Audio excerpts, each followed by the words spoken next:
pitch and a biting wind that made heroes of both the players and the 14,000 crowd who turned up to see the game. Dundee United, even before yesterday, still stood a favourable chance of winning the championship, and everybody there was visibly pleased that the home side could field virtually a full-strength team.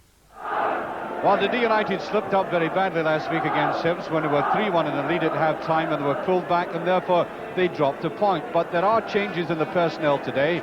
Back into the side is John Holt at number 9 after a 2-match suspension, and at number 8, Ralph Milne. Remember, he was sent off against Aberdeen. And above all else, meaningfully for United, the return in the number 10 jersey of Paul Sturrock. Paul has missed 8 league games this season, and that has certainly upset his rhythm. And amazingly for him, on his past record, he hasn't scored a goal in the league since the 27th of December. And there's our first look at Sandy Clark, signed a couple of weeks ago by Rangers. 2 years ago, he was one of the most sought-after players in Scottish football. Aberdeen, Celtic, Rangers themselves all chased him, but he's come to Ibrox via West Ham, and he always has been, in my books, a quite excellent player. And he's in a rearranged team today for Rangers because, in fact, the young central defender David McPherson has been brought down by flu and tonsillitis. He can't play today. Into the centre defence comes John McClelland, who scored that goal on Wednesday night for Ireland. And the referee today is Alan Ferguson from Giffnock. He'll be in Europe next month, officiating in an Olympic game, Denmark against West Germany. Well, there might be some blisters out there after the game today because the pitch is very hard. And although it looks very pleasant from this view, there is in fact a gale force wind blowing. You could see John McDonald's shirt being ruffled by it, blowing from left to right. Therefore, Rangers at the moment have that advantage. Well, there you are. That shows you Hamish McAlpin can usually scalp a good long ball, but that only got halfway down his half.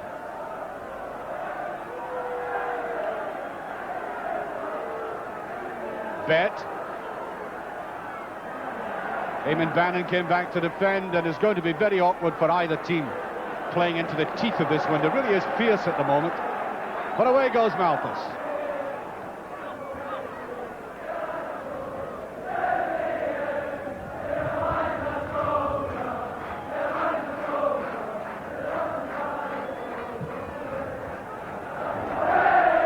Again, held back by the wind.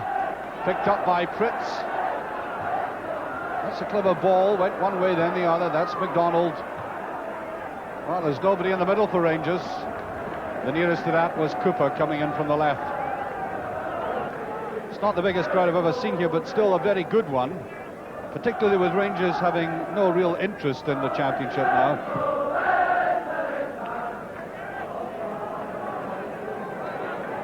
Bet, he only knocks it down to Bannon, who runs very well at this defence. Can he get his shot? And he does! That's a very good save.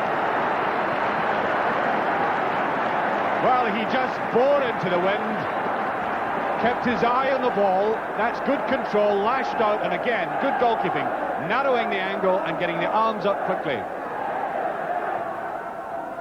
Away he goes again. And that's an example of a goalkeeper commanding his area. He wasn't going to be intimidated by the presence of anybody.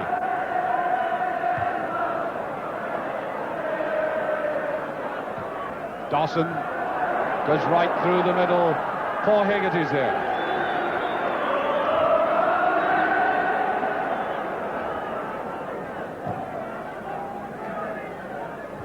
That's McClelland. Patterson. Malthus did that well. He was off balance when he got the touch. Brilliant play by Cooper that time. Redford. This is Cooper. Wanted to go on his own. Bet. Ali Dawson trying again. Fritz. Highest one of the day. Totally lacking in control, Robert Fritz.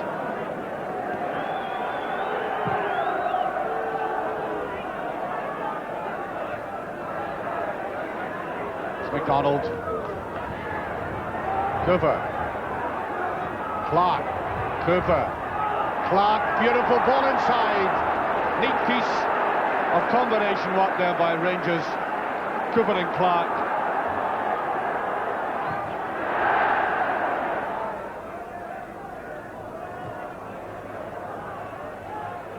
Fritz comes in well that time. Slightly overdoes it, and John McDonald had held back. A little slow in getting off his mark, or else that Fritz break might have been effective.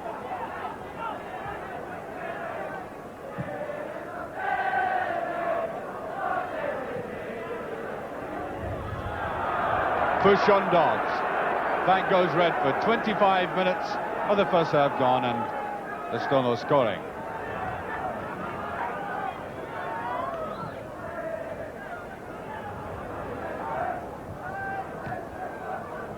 Well, Holt couldn't get in for the shot. Malthus. It's a good run by Malthus. That's Eamon Bannon. Well, there's a header by Sturrock. Brilliantly saved. Well, that's the best move of the match so far. Because of its speed and the incision of the move. Brilliantly headed and a great save. Dodds just beyond him. How well Peter McCloy has done for Rangers since coming back. McDonald can't get away.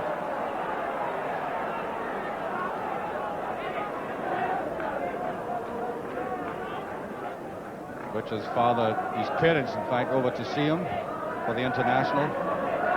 That's neatly laid back to Clark, and here's Clark with a chance!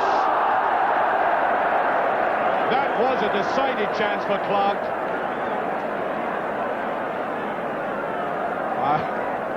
Not at all happy with the way he took it himself.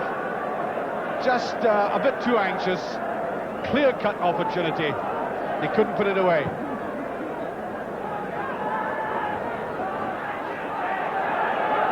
Patterson between the two players. Sturrock settles for the throw-in.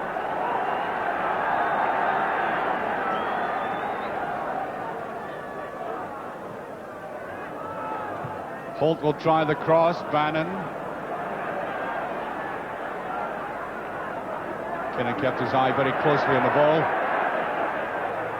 Sturrock. He'd lay back. Flipped away there.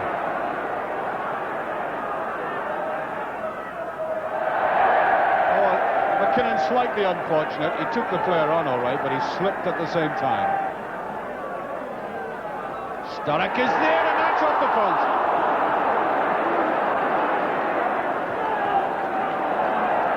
The nearest yet. Away by McClellan. Pressure still on. Now, Bannon. Well, that's curled in very well. That's it. Ralph Milne, there was no cover there. 1-0. Right on the half bar.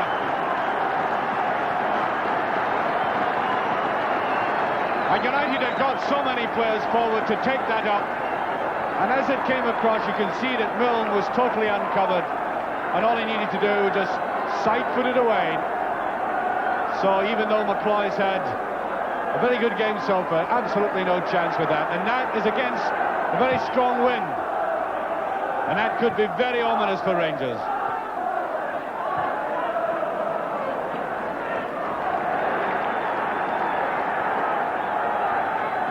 Well, there was that couple of minutes when United did really begin to look as if they could break this Rangers defence, when that ball was hit against the post, the nearest chance in the game. And then, of course, ultimately came the goal itself immediately after. Goff tried to tee himself up.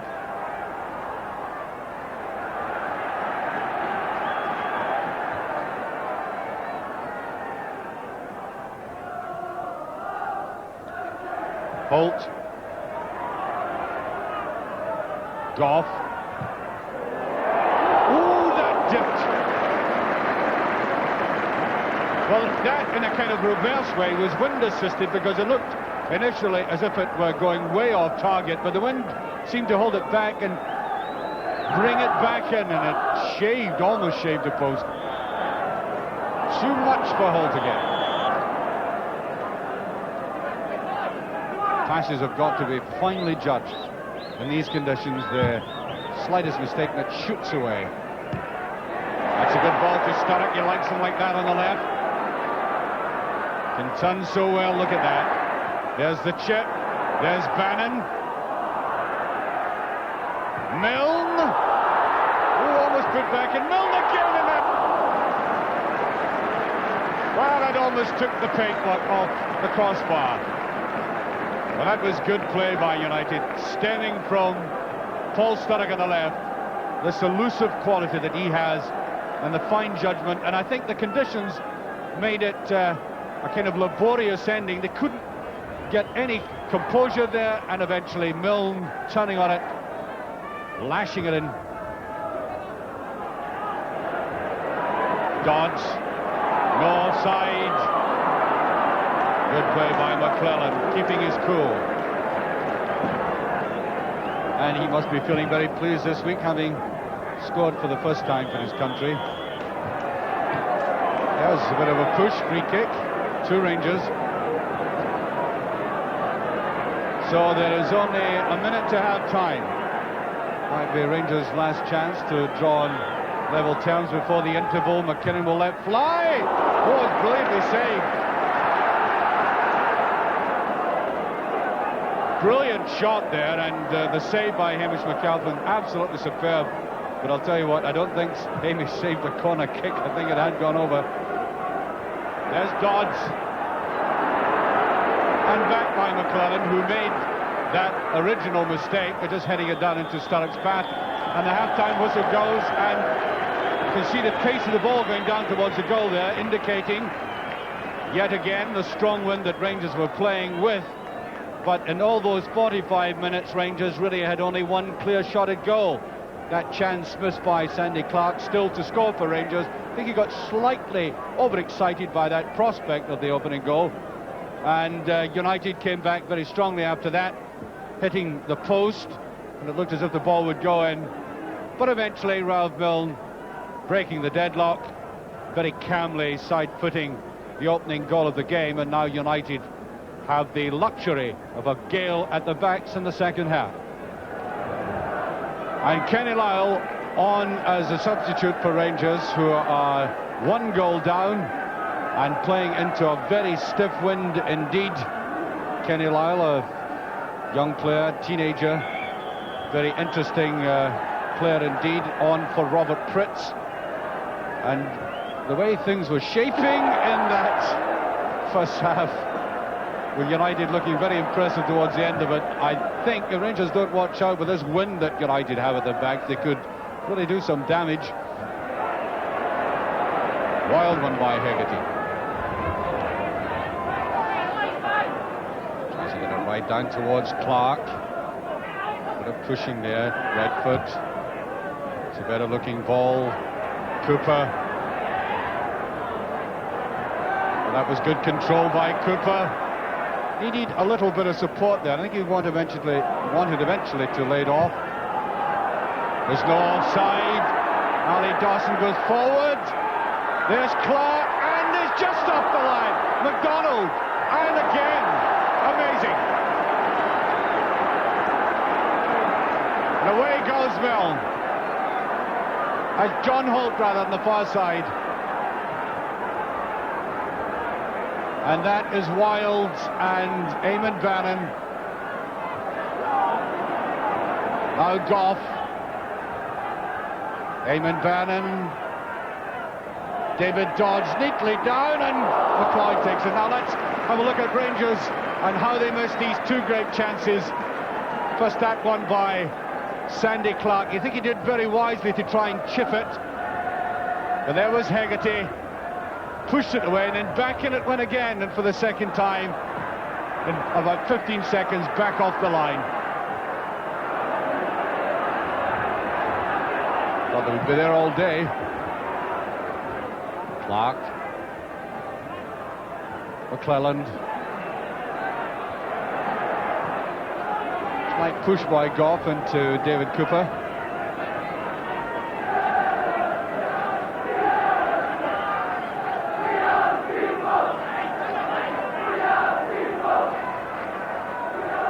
touched inside there by Clark, but too many tangerine jerseys round.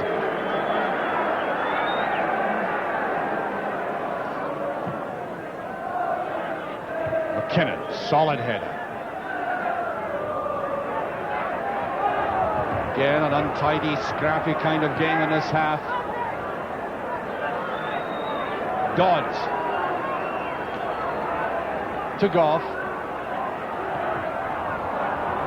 Redford can't quite get it away. There's Hegarty, that's a good ball to Dodds. Ooh, just over. He didn't have the cover again, good running. Suddenly emerged from the left, going across diagonally, good ball through to him, and he was getting underneath it as he hit it hard. Goff. Forward he goes. Picked up by McDonald, free kick. McKinnon doing a bit of refereeing himself there, getting David Dodds out of the way.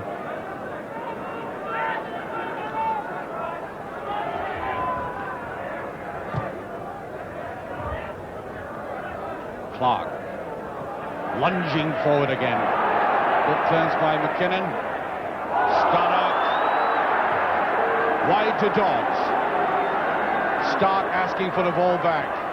Dodds will try the shot. Good save by McCoy again. The big man's had a good afternoon.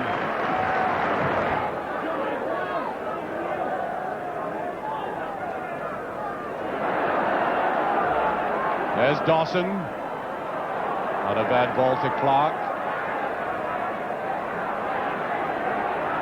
No, can't get through. Fighting back hard. The throw to Rangers, in fact, no. The referee gives it the other way.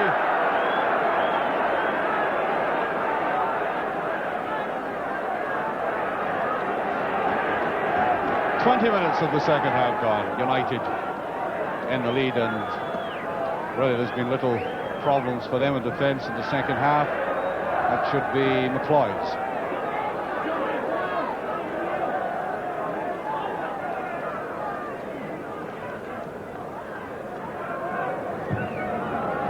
Kept it slightly lower that time. There's Cooper.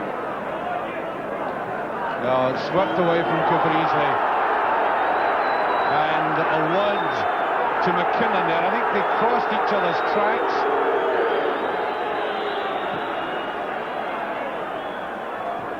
Bet is hardly in this game, and this is surely for Rangers a big disappointment that Bet is not making really any impression in midfield. Indeed, Rangers lack quality in that area at the moment. Dodds. Slack. Now Cooper. Better move by Cooper. Drifts away. Good ball to Clark. He's onside. Good play by Clark. And it's in! He scored his first goal for Rangers. And that is typically Sandy Clark. I've seen him do that so often for Airdrie. Busting away. It wasn't an easy ball to take. He was given a bit of clearance, but he got his head down, looked as if he was stumbling, got past it, and then with a delicate touch pushed it beyond the goalkeeper, off the post, and that must be a very satisfying sight for a man scoring his first goal for his club. And John Gregg, not particularly delighted looking at the moment, but I'm sure he was out of his seat just as the ball hit the net.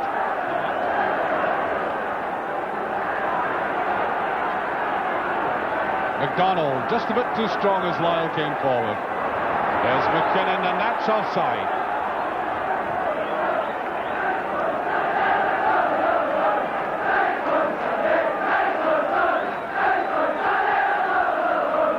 Well, Rangers supporters loving this.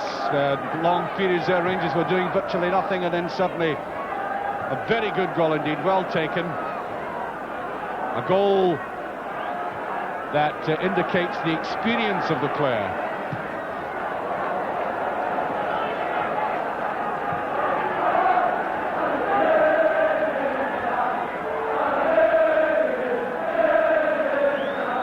Sturrock. Good turn by Sturrock and David Dodds. Only a whisker away from that.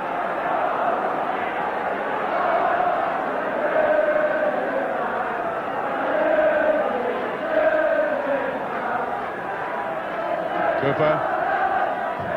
Dawson almost decapitating a young boy down there in the crowd. Took that with his left foot. Sturrock. Good ball by. Now appeals for a penalty. Not listened to by Alan Ferguson, and there is Cooper. And towards Clark, who held back a bit. This might put a bit of the spark of life into United. Sturrock will want the cross, and it's a good one! Great effort by McCloy again. He really put Dodds totally off. Dodds had gone into good position. Bannon, good play. That's a good-looking ball, but there's nobody going in it. That's a throw. Well, Peter McCloy came back into the Rangers team in January to replace an out-of-form Jim Stewart. Hasn't looked back since then. I said one game after the other with outstanding form.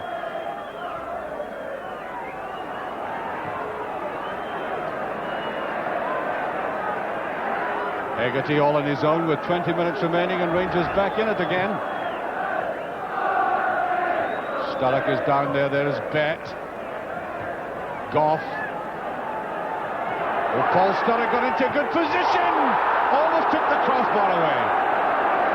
Well, he was allowed to drift forward, and he seemed to take time, and he had the time. Really lashed at it. One of the strongest shots of the day. 15 minutes left, scores still 1-1. Holt might get the cross in after all. He does. Swirls behind.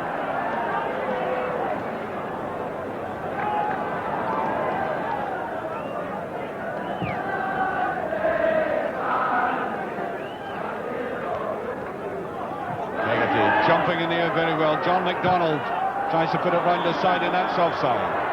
He realised Cooper was running across from the right.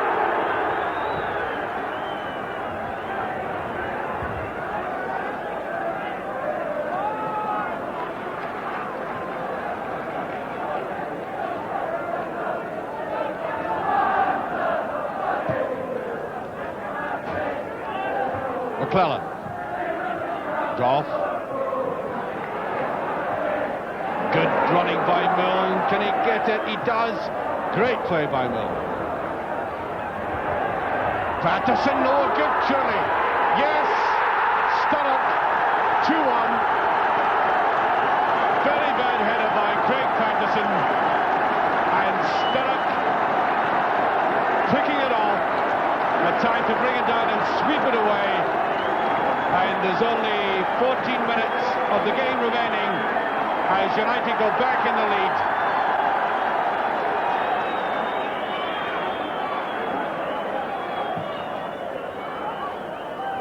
Patterson to McKinnon.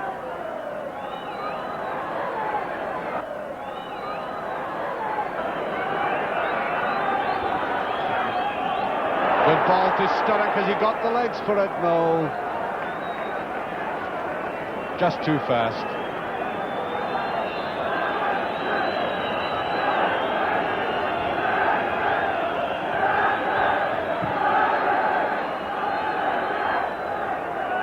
Cooper.